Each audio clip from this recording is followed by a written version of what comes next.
my name is Marcello. I am going to talk to you about something you know a lot about. So I'm hoping that I'm going to teach you a few things, although probably a lot of what I say you will have heard already. We are going to cover a lot about the Keratoconus service, which is a relatively new entity in Keratoconus, especially in this group's eyes.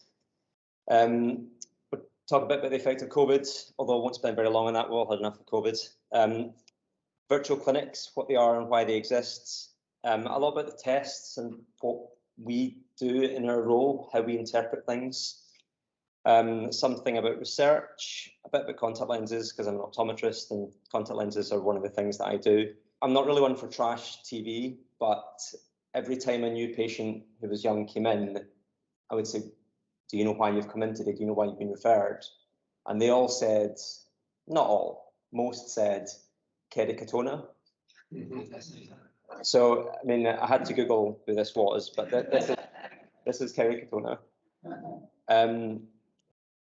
We do correct the pronunciation, we don't just leave them to it. I'm not going to preach to the choir here and tell you what keratoconus is or cross-linking is. You all know what that is. Keratoconus does this. We used to, as you were saying, watch as people got worse. We couldn't do anything about it. We would bring them into clinic, say, you've got keratoconus, off you go to contact lenses. We'll see if you need a graft. And the numbers that needed a graft were 1 in 5, as I'm sure you know. A huge number, 20% of all patients with keratoconus. And then came cross-linking. And as far as treatments go, it's a bit of a silver bullet. And I think lots of different services in the hospital would do anything for a treatment that could stop progression. I speak in particular about the glaucoma service because progressive conditions, which you can do nothing about, are very frustrating for clinicians. Cross-linking is effective, as you know. It's cost-effective and it's safe. Now, at one of your other online meetings, I heard a question about how do you know it's cost-effective? The person that asked that might be here.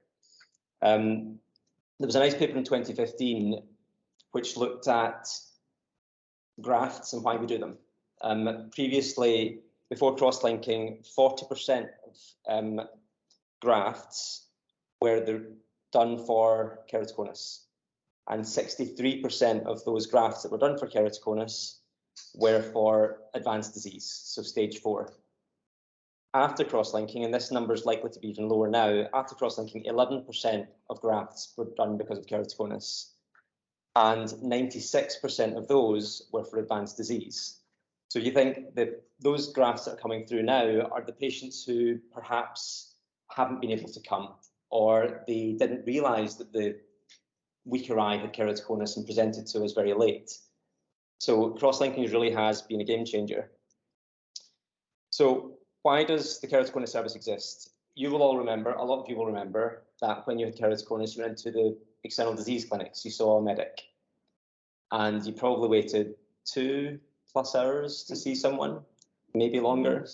The reason the keratoconus service exists is because cross-linking exists. Now before, although you waited a long time, because you were in amongst patients with other conditions, keratoconus was fairly low on the priority list, especially for outside optometrists who were referring people in. As soon as cross-linking became a thing and started to become published about in the journals, everybody started referring in even maybe keratoconus. A lot of that is medical legal. They didn't want to miss anything. And as soon as a treatment becomes available, patients want it and should be offered it. In 2010, we had just the one patient who had cross-linking. But as cross-linking, as I say, became available, the numbers climbed unbelievably high. Now, if all of these patients had to be in the external disease service would break. There'd be no more external disease service, it would collapse. The other reason that we set this up was actually NICE asked us, when we did cross-linking, to audit our results. Long-term data on cross-linking wasn't available then. There was some data, but the numbers were very small. So they wanted to know, does this work? Does it cause any problems in the future? Hence the Keratoconus service. Now, the best way to run a service like that is to make it protocol driven, because if you're gathering very specific metrics, It's no good having somebody see somebody, look at them in the slit lamp, say you're fine, and then off you go. You need to gather the data. So who contributes to the service? I think from a patient's perspective, this was largely who saw patients with keratoconus. So ophthalmologists, your optometrists fitted your contact lenses, your pharmacists had prescribed your drugs. But our service could not run without the clerical team first. We have a phenomenal clerk called Nazreen, without whom the service would fail, because she picks up when clinics are overbooked, when patients need urgent appointments. She can talk to the patients about concerns, and she passes everything on to me that needs to be passed on. She's phenomenal. We need, in this service, IT support. The Keratoconus service was the first service in the hospital to go completely paper-free. And that made sense because of what we were doing. We're gathering lots of data, which we need to audit later. If we put it all on paper, it would have been a nightmare. We rely exclusively on scanners, and now we even have electronic test charts. So if IT breaks, the Keratoconus service stops working. So without IT, we would be done for. We also have optical assistants and technicians, which I'll talk about a bit later. Nurse practitioners who do all the cross-linking, because it's not a very good use of an ophthalmologist's time to be doing cross-linking. And importantly, the patients who give us the data that we need to improve the service, offer better treatments, and make NICE happy. So we started in 2012 with 2 optometrists in 1 clinic. It was a bit of a pilot. We knew that it was going to get bigger, but we had to prove to management that we needed the service. A few weeks later, we had a full clinic with 5 optometrists. We started on the surgical side with 5 eyes per month doing cross-linking on a consultant-led list. That was sort of early 2012. By 2013, the need for a different model became clear, and nurses started to be trained in cross-linking. Somewhere between 2013 and 2020, I can't give you exact dates, but we ended up ramping up the service, and we've got 20 optometrists now in 8 clinics across different sites around London. Croydon, Norfolk Park in the east, Ealing, and City Road, which is by far the biggest clinic. We also have a virtual pathway, again, which I'll talk about later, with 3 technicians in 2 virtual clinics. And then COVID had quite the effect. I'll talk about that a bit later, but there was quite a lot of disruption with COVID in the KC service, as with any service, and with lots of different things as well. But in a stable situation, roughly where we are now, we're doing around 100 eyes per month on a nurse-led list. Are nurses better or worse than ophthalmologists at cross-linking? The answer is no. This graph is some data that's actually quite old data now, but it proves the point. Blue line is nurses and red line is doctors. They're effectively flat. They're as good at each other as doing the treatment. And in fact, Moorfields is one of the only services that puts, this is tiny, but there, on the Keratoconus part of the website, there is a chart which we publish our results on. It's one of the only services that does that. So a bit about COVID. When we cancelled all of our activity, we knew that some patients would unfortunately lose vision. It was something that we found pretty hard to bear, and we tried to open up the clinics as quickly as possible, but government policy and our management, for the right reasons, in some respects, resisted. Who's not familiar with a topography map? So on the left-hand side, we have today's scan in inverted commas. In the middle here, we've got the last scan, so 6 months, 12 months before, and on the right-hand side, we've got the difference between the two. The little yellow hotspot there is an area which is progression, so it's getting a bit steeper by a certain amount. This is a patient that we put on the list for cross-linking just before the pandemic, and their vision was 6.6. They were seeing well, bottom line of the chart in most charts, and everything was fine. Then the pandemic happened, and when we finally saw them again, that's what their eye looked like. They were 6.19 at best, and they were 360. That Pinhole didn't even bring them up. I mean, look, the difference there is stark, but that's the difference 6 months makes. The problem with COVID is that the DNA rate since COVID is still DNAs did not attend, patients who didn't come to clinic. The DNA rate for our clinics is still hovering around 30%, which is shockingly bad. A lot of that is, as you were saying, patients think they're okay, they've got no problems, and they may not be noticing that one eye is getting worse in ways which their vision hasn't yet caught up with. So we've got a young population with very busy London lives who are putting this on the back burner, and we don't see a lot of them. And when they come back, not all the time has this happened, but a lot of the time something like this has happened.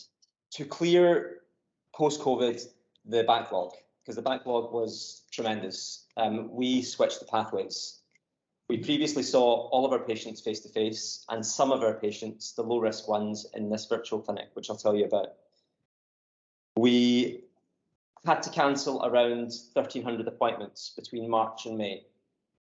Seeing that while seeing your usual activity is impossible, especially because you suddenly don't have an extra 12 to 15 staff.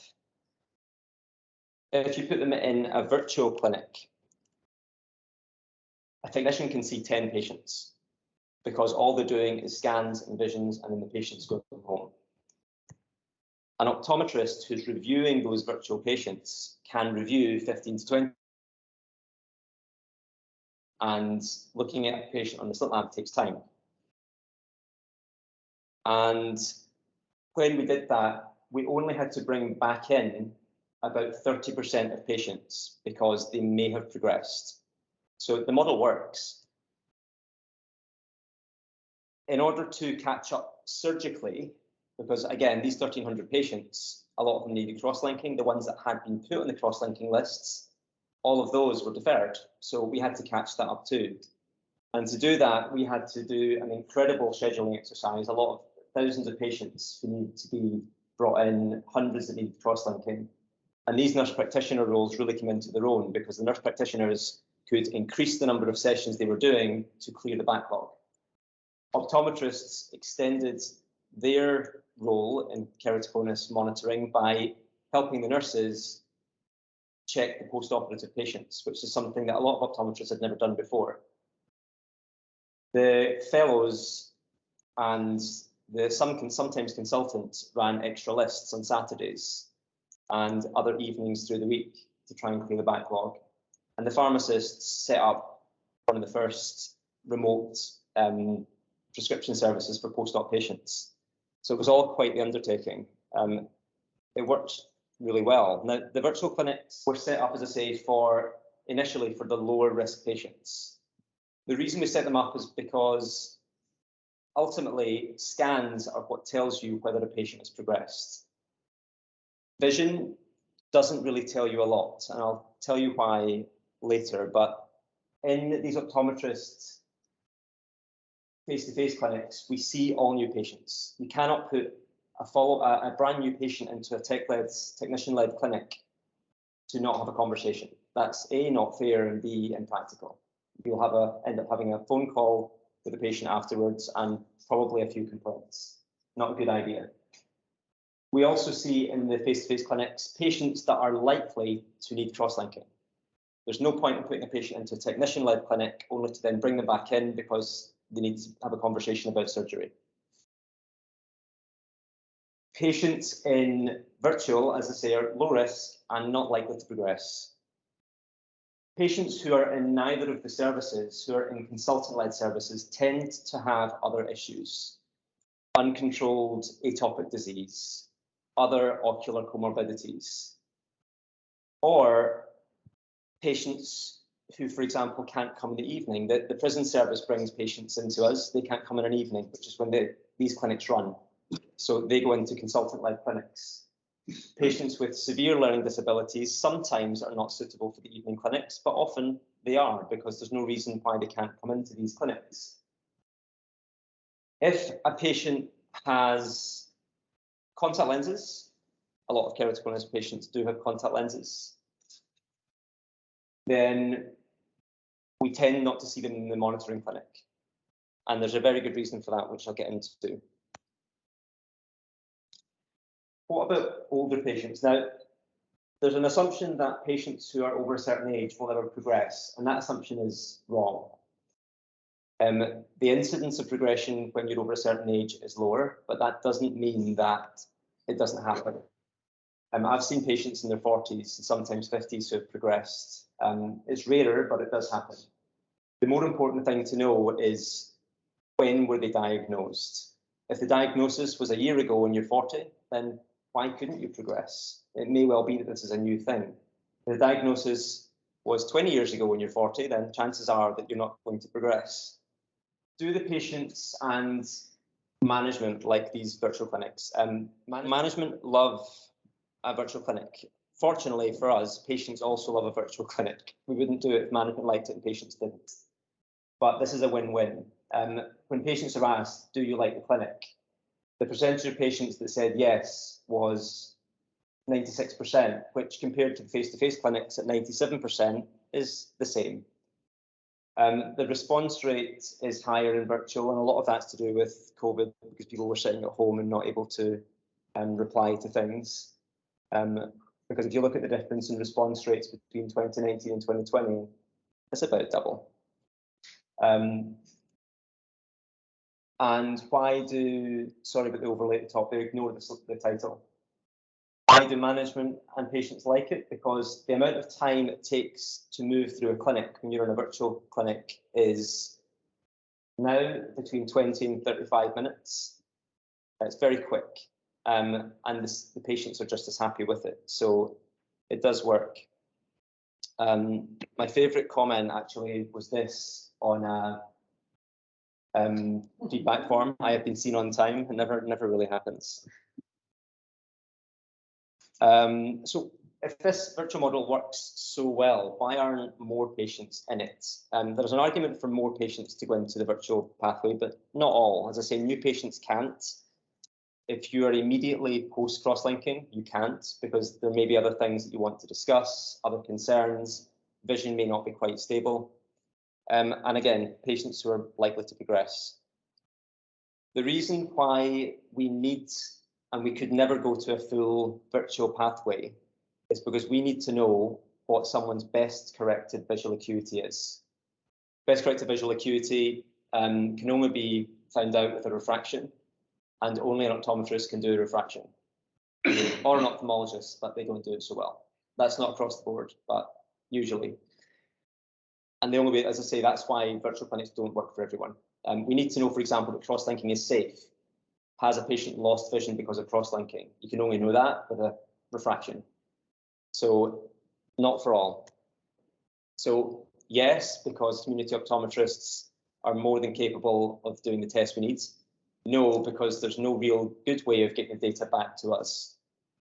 And that's something that I'm hoping that our new electronic record might help with, because there are ways to get information into the hospital from outside, as long as a practice is engaged. The other thing is, as a lot of you will know, not all optometry practices are happy to see patients with keratoconus. It's outside their comfort zone. For good reason, they may not see very many patients with the condition. Some patients, though, like Ken's practice, some practices like Ken's, are more expert at keratoconus than a lot of hospitals. So it's not quite uniform. So you can't uniformly say, go and have a local eye test if you want to get the data back in. We often get frustrated for the wrong reason when patients come to us and say, I was told I wasn't allowed to see, my optometrist said I couldn't see them because I'm under the hospital. And we think, why? But that's a good point. Yeah. Attempted something similar, yes. I attempted something similar in optometry today, where I wrote an article to say, please see these patients. Don't worry, we're not going to get angry. In fact, it helps us and it helps the patient. But I also tend to write in the templates that we send out whenever a patient needs to be seen locally. We write in the letter, please see your community optometrist. That if I say take that to your optometrist, they will more easily be seen. Yes. I once had a conversation with a consultant in medical retina about a patient who didn't know anything about their own condition. And she said that in Hungary, a patient is given their medical record, and if they don't bring it into the appointment, they're not seen. I don't know if that's still true, but that was true when she was practicing in Hungary. Scotland, for example, he says proudly with a Scottish accent, uses a single electronic patient record for all of ophthalmology. It's called Open Eyes, Ken. We use Open Eyes in Moorfields, and a few other hospitals use Open Eyes, not all. Trying to convince all practitioners that a medical record is good is hard work enough. Trying to convince the whole country is even more tricky. I've been asking patients in the contact lens service to bring proof of eye examination for 5 years so that I don't have to do another eye examination legally, and nobody brings it. It saves the patient time. They don't have to have another eye examination for no reason.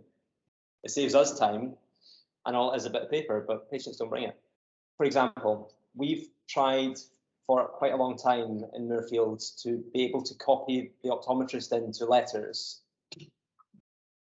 resulting from referrals that the optometrists have made, which end up going through the GP. Often we never see the optometrist referral because we just get the GP cover note that says, please see this patient. Like, why? We want to be able to feed back to the optometrist that did the referring what has actually happened. We've still not managed it.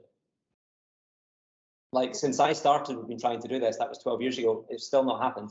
The IT, the infrastructure to do this sort of thing on a national scale when you've got so many disparate systems is just very difficult. But it's happening, it's moving. Getting, for example, all of patients, maybe we'll talk about this later, if all optometry practice onto ERS, which is happening, that's coming, that will make this infinitely easier. I can tell you that nationally, NHS England nationally is enabling ERS, electronic referral system, which is what GPs use, to have optom to hospital referrals. They're cutting the GP out. That's coming. Give it to maybe 4 years. That will happen. There's no point in sending a patient to a GP to then refer to a hospital. It doesn't make sense. So what do we do you asked about the tests. What do we do? To say it's quite protocol heavy. We take atopic history, we ask about other surgeries, we ask about patient concerns, patient questions. We take visions, we do a refraction. We record refraction electronically on an electronic chart because it gives us better, more repeatable outcomes that we can use in research. And although this says autorefraction, we've now stopped doing that. It's not very useful in patients with keratoconus. It's useful more in early keratoconus, not so much in moderate to late. On vision, we don't use that to inform progression. We use it to inform progression in incredibly early disease or in patients who are borderline keratoconus or stage 1. In a normal eye without keratoconus, the repeatability, i.e. if you do the same test more than once, of it being stable, of vision on a vision chart is driving me crazy, is 2 lines. So if you go back for your eye test and you do it twice, you do it 45 minutes apart, you might have a different acuity. Your acuity hasn't changed, but the repeatability of the test is poor. The repeatability of refraction is even worse. And if you add a condition like keratoconus to the mix, it's terrible. So we don't use it to inform our decisions in anything but the very early cases. The thing that does inform our decisions are the scans. Now, in our clinic, we used to use the Pentacam, which some of you may have heard of. Pentacam is still the reference standard, that i.e. the one that everybody compares their other machines to establish if it's a good machine or not. The Pentacam, though, isn't the best machine. I'm going to show you why in a minute. We have introduced a new machine which does an OCT, which is basically a cross-sectional scan of the front part of the eye. which is far more accurate, and the software is much better. It tells us a lot more. We also do, it's finally time for this slide, it just keeps wanting to appear, something called an endothelial cell count. The endothelium is the back layer of the cornea, and it's responsible for keeping water out of the cornea. If water gets into the cornea, then it's cloudy. The endothelium, in theory, only in theory, is at risk from radiation from the cross-linking, ultraviolet radiation. That's never been proved, and in all the checks that we've done, we've never found any effect. But it does inform our practice. We only treat with cross-linking eyes which are of a certain thickness. If an eye is too thin, we do not use cross-linking because this could be put at risk. Now, these little cells are 30 to 50 microns or so across. That's very, very small, 0.06 millimeters-ish. If one of them gets lost, the ones next to it get bigger to try and absorb it, but at a certain point, they can't do that anymore. And if little gaps start to appear, the cornea starts to become cloudy. That's not what we want, so we avoid doing cross-linking in patients just in case, in some cases. Now, when we're scanning on these two machines here, the two different types of topographers, we don't just do one scan, we do 3 on each. Much like the visual acuity measurement, these scanners are not perfect. There's no such thing as a perfect scanner. So we do 3 scans so that we can check that all 3 scans are roughly the same. If all 3 scans are wildly different, then we can't trust the scanner. Sure, these scanners are great and they will pick up keratoconus if it's there, but can it be picked up without them? The answer is definitely yes. All of our referrals come from community optometrists, and they're detecting the keratoconus before it becomes a problem and before these scans are necessary. Now, having said that, these scans could pick up keratoconus before a community optometrist sees it with the equipment that's often available in these practices.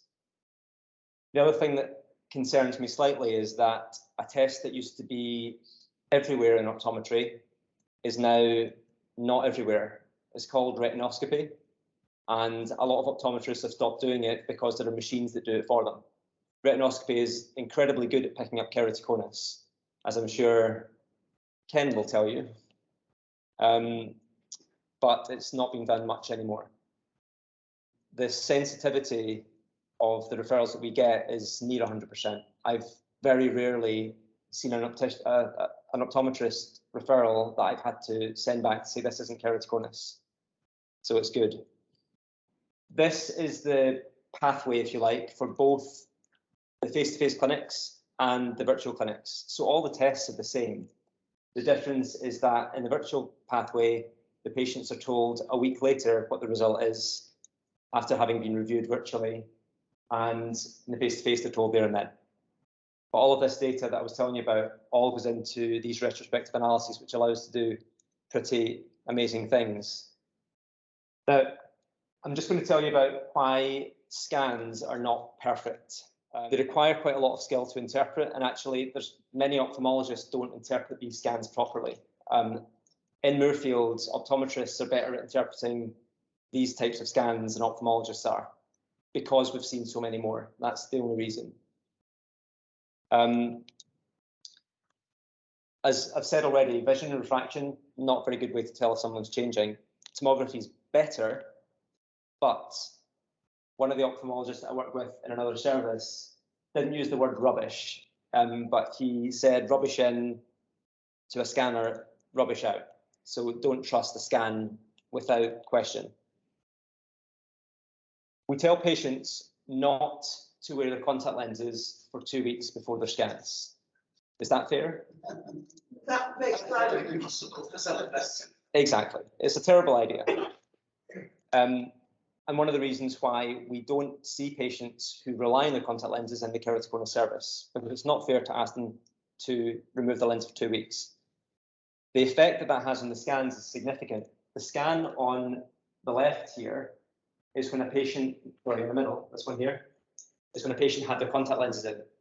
The scan on the far left is the patient without their contact lenses in, but a year later. So if you didn't know that contact lenses were in the middle scan, you would assume that this patient has progressed. Now, contact lenses, when you put patients into these clinics and tell them they can't wear the lenses for 2 weeks, a lot of patients come in and they don't want to disappoint you. They don't tell you that they've not worn the lenses for 2 weeks. So you've got to take things like this with a big pinch of salt, especially if somebody relies on their contact lenses, as is obvious usually from the records. This is the same person without having their lenses in. Same sort of interval.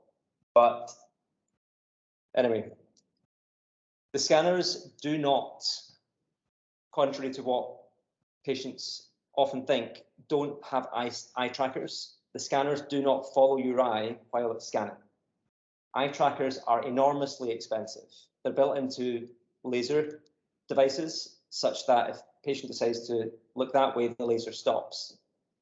But scanners don't have them. And eye movement can also make it look as if the eye's progressed. These yellow hotspots that you're seeing here are progression. But if you scan the patient again, this is one of our 3 scans, perfectly stable. This is what I'm saying about these maps.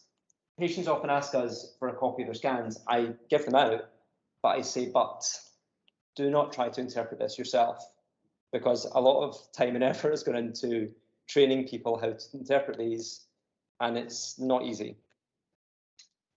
The other thing that has an effect is, you know the orange dye that you have put in when you come into clinic? You wouldn't think that has an effect on these scans, but it does. This is with the orange dye in. Can you see the sort of whitish line on the top? That's without it. Without. The machine interprets that as an eye that's gotten thicker, which it's not. So, limitations. The other thing that these machines like to do, and I've never understood why they do this, this is like ultimate progression. There's lots of progression going on up here. But it's not, because what the machine's done is it didn't see that part of the scan because the patient's eyelid was too low. So it made it up. Why would you do that? Terrible idea. The other thing that a lot of patients ask us is, why are you seeing me in 6 months? Why am I not being seen in 2 months? I'm more likely to change. Why are you not seeing me sooner? There's a really good reason for that. We started the service seeing patients every 3 months, sometimes every 6, but usually every 3. But we soon learned that if you see a patient every 3 months and you compare to the previous visit, you're less likely to see change. Change in 3 months is rare. Significant enough change to be detected is rare. But if you move to 6 months, you're more likely to catch patients who are progressing. The other thing that we have learned is when to stop scanning. Patients who have incredibly advanced keratoconus, no matter how good your scanner is, it can't do it. This scan had a note on it, which was stuck here, I don't know where it's gone, but it said, patient was scanned 6 times, said that light wasn't in the middle, tried, but eye moved, etc., etc., etc. Basically, advanced keratoconus makes it very difficult for a patient to see the target that the machine wants them to look at. But instead of looking like a dot, it looks like a sort of burst of stars. They've got no idea what to look at. That's the effect of that. It's not progression, it's just advanced keratoconus. The thing that we look at with all this data that is provided by our patients is research.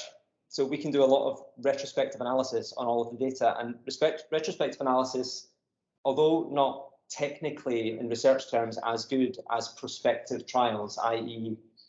taking consent, asking if you would like to be a member of the trial, following you up for X number of years prospectively.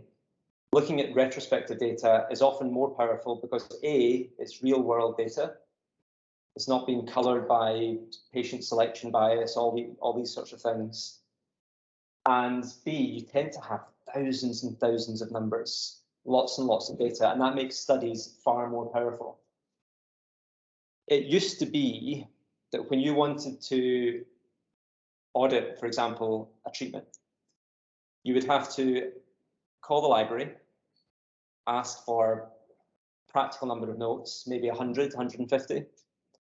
And then you would have to go to wherever those notes were. So in 2012, I had to do an audit of lasers for glaucoma. So I did exactly what I said. I tried to get 100 notes, but you had to ask for 140 because it tended to be that 40% of them never turned up. So you ask for 140 notes, 100 turn up. I had to go down to St George's in Tooting to sit in a dark little office with no windows, flipping through pages, trying to read unintelligible handwriting and trying to figure out if a treatment worked or didn't work. It took weeks and the numbers were tiny. Now, we are sitting on amounts of data. We now have electronic medical records, and I can do an audit on 3,000 patients by clicking a button, and it's wonderful.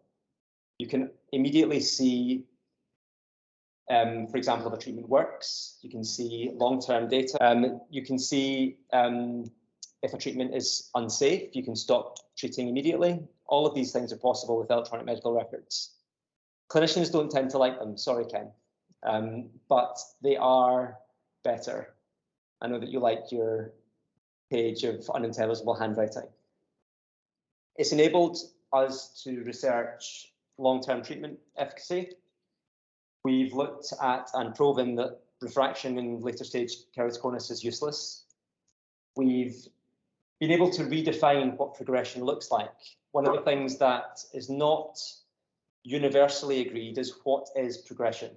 Those little heat maps that I showed you with the little red zones. If you ask person A what is progression and person B, they may not agree. And even the research studies don't always agree with each other. So it's not great. And we're hoping that with the numbers that we've got, we can help to more accurately define what progression looks like. The other thing that's coming on now, and which all of our data has massively helped with, is machine learning. If you try and build a model based on data, I think you had a talk from Howard Mail, didn't you, online a little while ago. To try and build a model yourself, it's good, but it's quite time intensive. You've got to look for patterns yourself. Or you could just put all the data into a machine and the machine can figure it out for you. Now that used to be the domain of coders. Coders used to have to be able to write code to tell the machine what to do. But amazingly, what you can do now is just give the machine data and the machine figures everything out for you. It's called auto ML, auto machine learning, and it's being issued for free by, I think, Apple and Amazon. Their platforms are free, where you can just take data sets and just chuck them into the cloud, and the cloud figures out patterns. It's amazing. Definitely the future. It's allowed us to create something like this. This is a calculator which we have built to try and help clinicians make decisions. It does not make decisions for clinicians. There's no such thing as a tool that does that really yet. They're also coming, and they're a bit of a minefield, but like any advice that you take from another clinician, it shouldn't just be taken in isolation. You should be able to use your own brain as well. This accepts age and shape indices. So Kmax is a shape index, it's the steepest part of the cornea. Pachymetry is how thick the cornea is.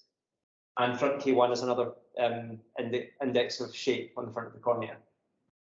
When we looked at this model, as Howard would have said on that talk, the main things that came out were age and Kmax. They were the things that we can use to predict how likely someone is to end up needing cross-linking at some point in their life. If I were to be able to show you the live version and amend this age here and make it 16, this line would jump up because the probability of needing cross-linking would be higher. If you're diagnosed at age 16 and you've not had anything done yet, you're likely to need cross-linking at some point in your life. If you're age 40, as I put in the example here, and it's a new diagnosis, you might need cross-linking. As I say, it's rarer, but you probably won't. Even at 4 years, your chance of needing cross-linking is only about 35%. So that's a reason in this patient's example to monitor, but not to monitor too aggressively. We'll see you once a year rather than we'll see you every 6 months. When we got that new scanner that I was telling you about, one of the things that we do when we get a new machine, we've got to test that it works. You might know that it works. You might think this is better because of this, this, and this, but you've got to prove it in research. And that's what we did. We took the Pentacam and we took this new MS39. And the first thing I want to show you is just the difference that the manufacturers say is between these two machines. So the Pentacam tells us that it does 25 cross-sectional scans per eye per scan. So does the MS39. The Pentacam tells us that it takes 1 second to do a scan. So does the MS39. Now, having taken many, many MS39 and Pentacam scans, it does not take a second to do a Pentacam scan. It takes 4 seconds. I don't know where that 1 second comes from in the literature. I've even challenged them at conference, and they deny that it takes any less than 1 second. But there we are. The longer it takes to scan a patient, the more likely your scan is to be dud, because there's more time for the patient to move their eyes. So shorter acquisition times are good. They take an incredible number of data points per scan. Like the Pentacam says 69,000, the MS39 says 56,000. That's a lot of thousands. It's enough. And the MS39 has those rings, which you probably know about, those placido rings. When you look into a scanner and you see concentric rings all the way around. MS39 has those, the Pentacam doesn't. When we compared, these are called Bland-Altman plots. What they are is difference between two machines. So along the bottom, you've got two measures that you did 2 scans, and you averaged them. And along the other axis, you've got the difference between those 2 scans. What you're looking for in a Bland-Altman plot is for all the points to be almost on top of each other. If they're almost on top of each other, then your 2 machines are the same. Sorry, your 2 scans are the same, not your 2 machines. If you've got points which are all over the place, it means that the repeatability of your machine is poor. So when you look at the Pentacam and the MS39, both of them have got points which are way out there and don't look as if they're anywhere near the main group. And we did that for lots of different measures. So one of the front surface indices of shape, another one, back surface index of shape, and then this Kmax, the steepest point on the cornea. And in this, it looks like the machine that I like, and that was, I thought was better, didn't do so well. That made me wonder why, because it doesn't really make a lot of sense. The technology in the new machine is better. Why is it not scanning better? As it turns out, the 1 second machine, the one that claims to take 1 second, also outputs data that has been not fudged. What's the word I'm looking for? Massage. Massage, that's a good word. So there are different ways to express the number which defines the shape of someone's cornea. You can express it in what's known as axial terms, or you can express it in what's known as Gaussian terms.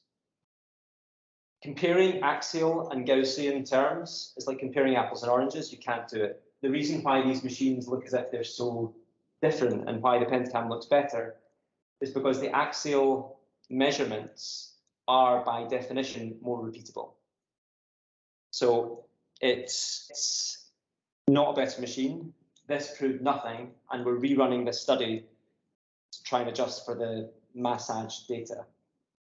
Having said that, when we compared these two machines, despite the fact that we're comparing apples and oranges, they weren't that far apart. The only thing that was far apart was this Kmax, and when you tried to adjust for it, it got a bit closer, but just not quite close enough. The other thing that it's not very good at, the Pentacam, is scarring. A lot of patients with keratoconus have scars, and when the Pentacam looks at their cornea, it sees this. It sees a very hyper-reflective white area. And when it tries to interpret that, it sees not what's actually there. It's like that dye that I was telling you about that makes things look thicker. When the other machine scans, you get a far truer picture of what's actually going on because it doesn't see those scars as very bright, hyper-reflective things. It sees them, but it doesn't exaggerate them. So the new machine is much better at telling you how thick someone's cornea is. The other thing that the new machine does, which I'm really happy with, is it takes a lot of the interpretation and the sort of nuance of interpretation out of the clinician's hands. Because ultimately, when you try and boil 69,000 points down to a couple of different things, we're looking at Kmax and K1 and K2, but 4 or 5 different points, it's not really representative of the patient's eye. The machines know better about the shape of someone's eye than the person looking at those 4 or 5 points. So what this new machine does for us is tell us how repeatable a scan is. So we do three scans, and this plots all 3 scans and it puts them in a box, and it says, if your box is small, then it's pretty repeatable. If your box is massive, then that's a dodgy scan, and you can't really make many decisions based on that. So it takes a lot of the repeatability thinking and all that stuff I was telling you about the other machine failing at out of our hands. Anyway, I think I've talked enough about scans. I'm going to talk a little bit about contact lenses, and in particular about the myths surrounding contact lenses, which shockingly still persist. Patients follow the marketing and also follow the advice of people who don't fit contact lenses. They come in, ask for hybrids, and don't really want anything else. Hybrids have their place, but they're not the best contact lenses for keratoconus. Got lots of other problems. They tend to behave a bit like, you know, limpets on the side of a ship. They just don't come off, and then they sort of keep going in. Anyway, the other thing that a lot of patients say and think, and actually don't volunteer this information, I ask all of my patients, do they think this? Because it's a source of anxiety. That if one eye doesn't see so well, and they only know that to do this, the other one works twice as hard. That's probably born of the perception that the eyes do the seeing. They don't. The brain does the seeing. The eyes are just sort of mechanisms for the brain.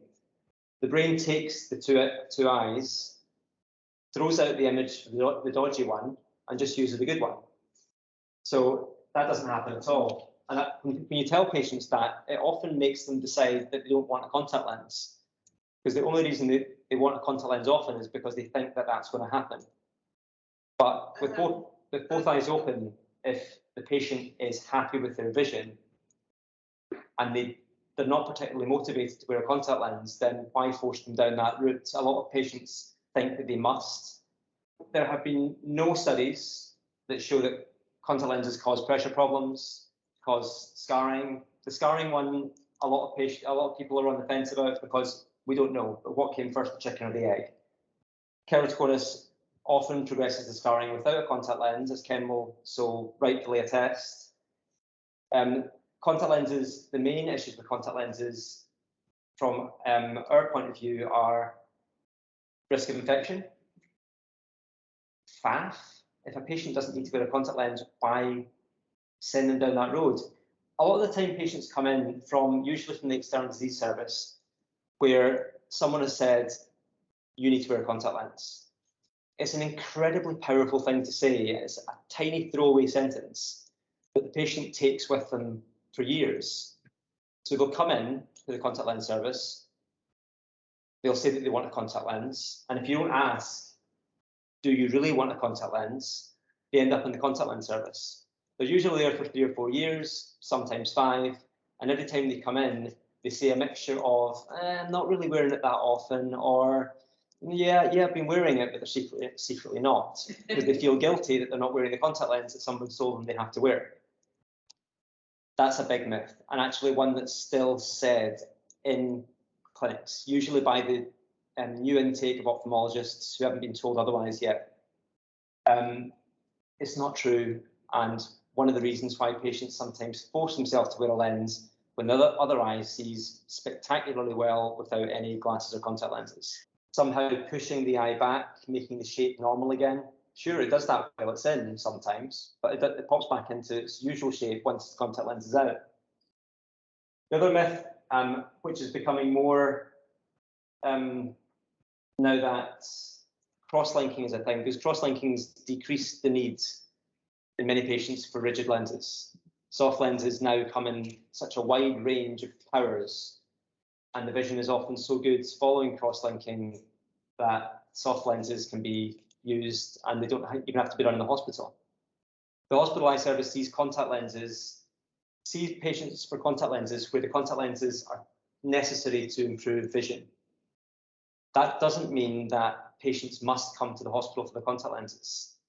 It's usually far more convenient for a patient to go to the optometrist round the corner than it is to come to Moorfields, travel goodness knows how long and wait even longer hours.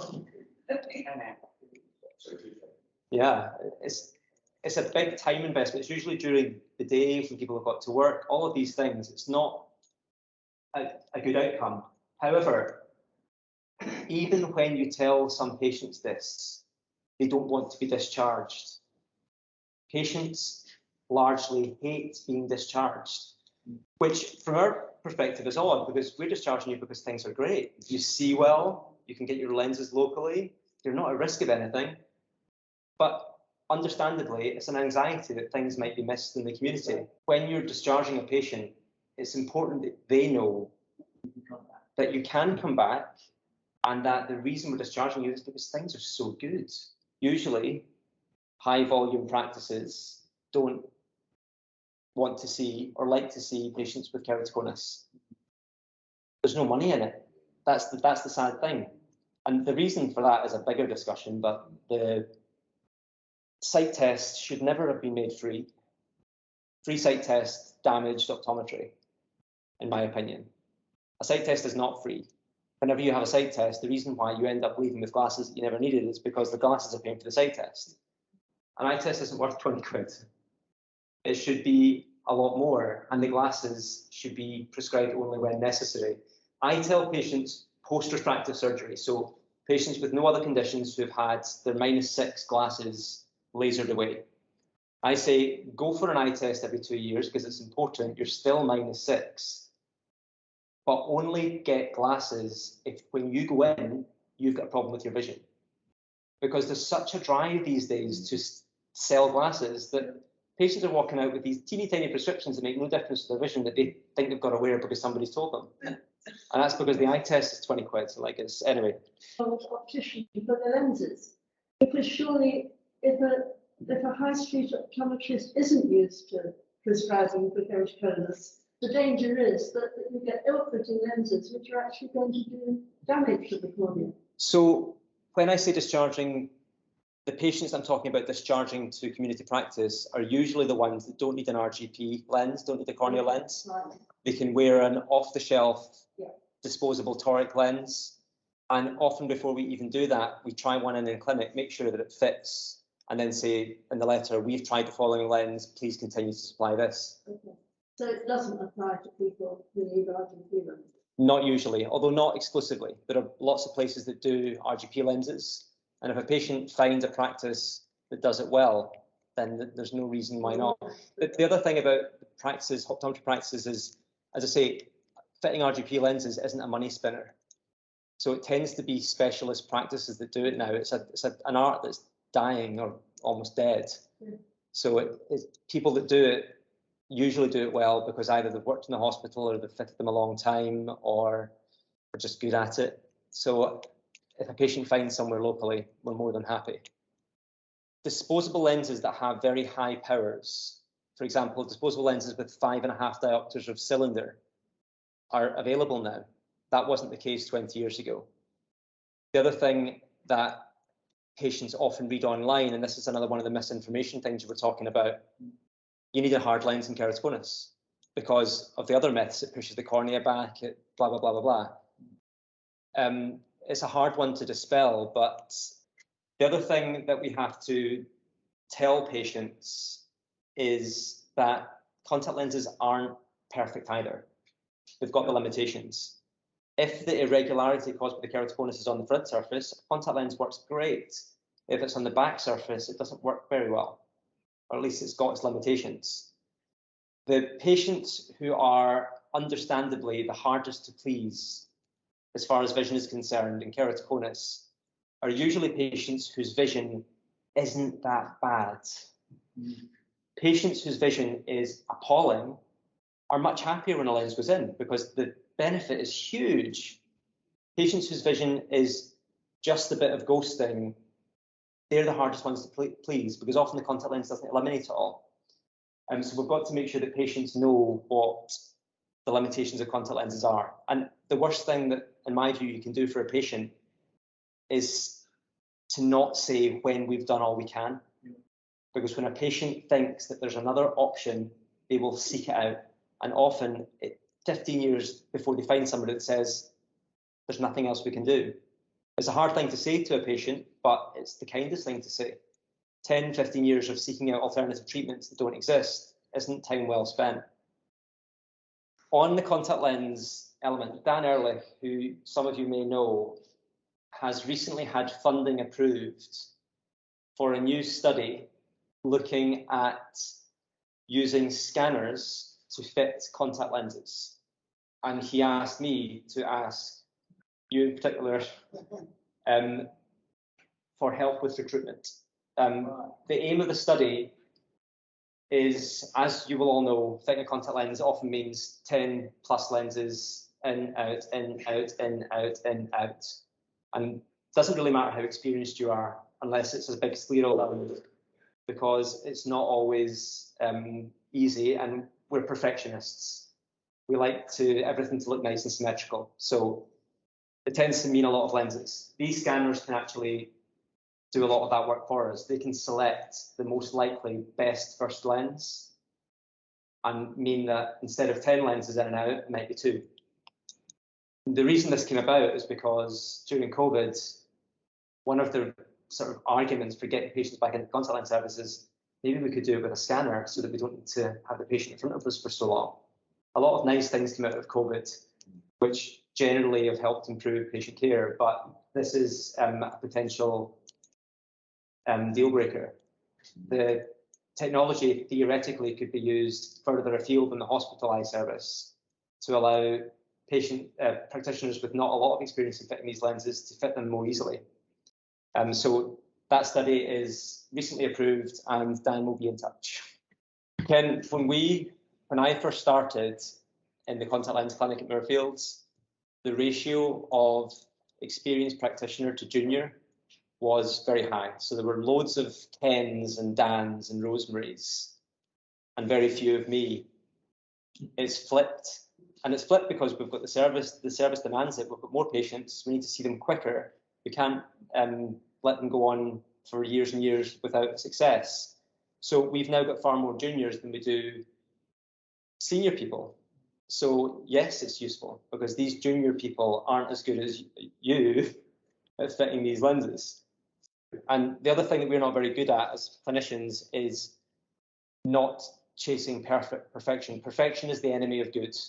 We often chase perfection in the process, bring patients back for unnecessary appointments, try and make a lens look exactly perfect, when actually a lens that doesn't look exactly perfect is a lens which you may all be happy with and causes you no problems.